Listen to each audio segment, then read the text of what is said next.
everybody. This video is for my communications class. This is my speech on communicating between cultures. If you're my YouTube follower, please disregard this video. The title of my speech is Communication Between the Differences.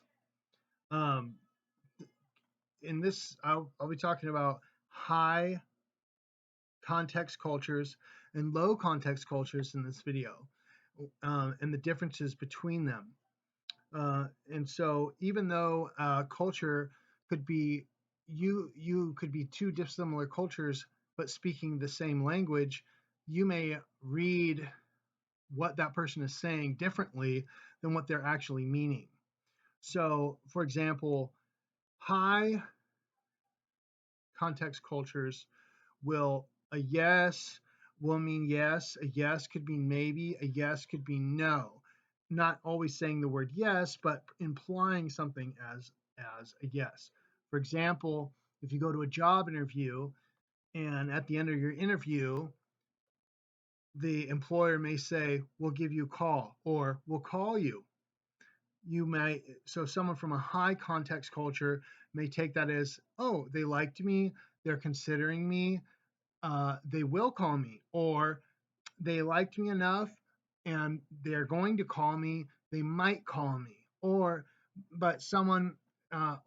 they'll read that and they'll say, well, if they liked me, they would have hired me then on the spot. So it's actually a no. So that will call you is actually three different meanings. Okay, so that would be someone would read that from a high context culture and would perceive it that way. Someone from a low context culture is actually much more direct. Body language is not, they don't really read into body language that much because they assume that people say what they mean. For example, if someone says, hey, you're hired, then you're hired. Okay. If they say, well, we'll call you, they'll think they are going to call me. They actually are going to call me, and they'll wait by the phone. Okay. So low context cultures will not entirely read body language the way that they should, because other cultures use body language and words to try and get their point across, even if a yes could mean three different things. And so that's where communicating between the differences comes into play, because sometimes things can get lost in translation. All right. And what does this all tell us? This all tells us that cultural communication is always subjective. It's always relative to the situation. So it depends on body language. And body language can be anything from facial expressions, tone of voice, the way someone's sitting, the way someone's standing, and that would be how someone might communicate to someone that is of low context culture, and that they would misread that. But as someone from a high context culture would, for example, even words isn't always needed to communicate. Let's take a man and woman at a nightclub. Let's say they lock eyes from across the room, and that stare where the eyes meet, they're communicating, hey, how are you? And they may wave over with their hands, come over, or they may give a smile, which is inviting.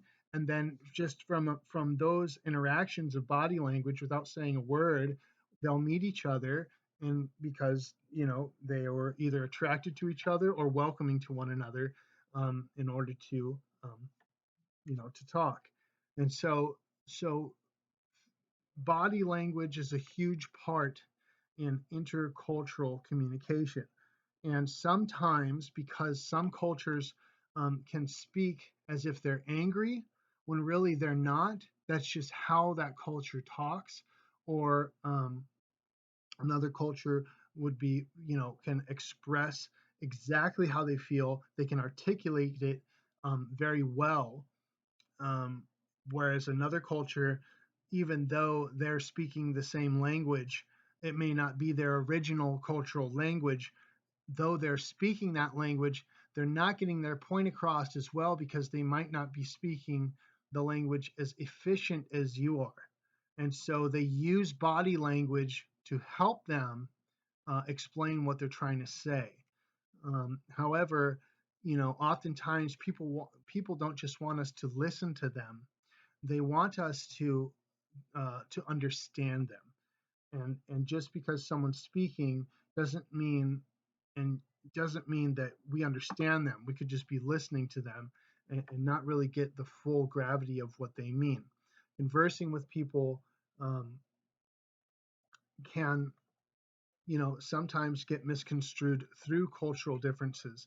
You know, um, I know certain people, well, for example, I have some friends who are Filipino, and sometimes, I'll see them at home and they will point to something to their spouse or friend or whatever with their lips instead of using their hands. And they do that typically because their hands are full. And even though if their hands aren't full, they still point with their lips at what they want someone to get for them or what they want someone to pick up for them.